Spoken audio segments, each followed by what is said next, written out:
Singapore's factory activity improved slightly in July, although it was still in contraction for the third straight month. July's reading came in at 49.8, up from June's 49.6. And Brandon Tanoto tells us more.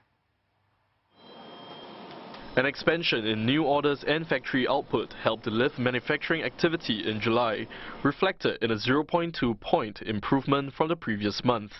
The sector continues to face pressure from global trade uncertainties that continue to disrupt trade flows and supply chains.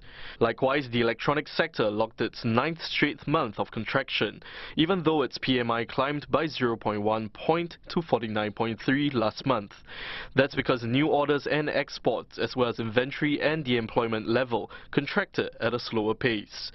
The PMI is an indicator of the health of the manufacturing sector, which accounts for more than 20% of Singapore's economy.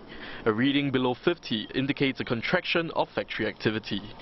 Although these figures come as flash estimates released by the Trade and Industry Ministry last month showed Singapore's economy grew 0.1% on year in the second quarter. Now that's the lowest in a decade.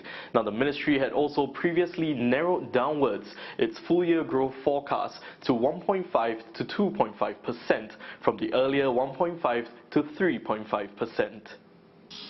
Looking ahead, one economist expects any growth in the manufacturing sector to stay muted as US-China trade tensions continue to escalate.